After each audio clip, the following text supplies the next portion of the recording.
How to create a QR code for a Google Drive folder. This tutorial shows you how to generate one using the folder's shareable link. First, open Google Drive on your computer. From there, right-click on the folder or file you want to create a QR code for.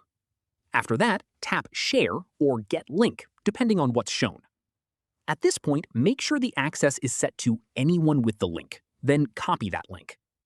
Following this, open a new tab in your browser. From here, search for a QR code generator website. At this stage, tap on one of the results. Following this, select the URL option, since you're generating a code from a link rather than plain text. From here, paste the copied Google Drive link into the field provided. At this stage, tap Generate. Once generated, your QR code will appear on screen, ready to download and share, scan, or print however you'd like. That's how you create a QR code for a Google Drive folder.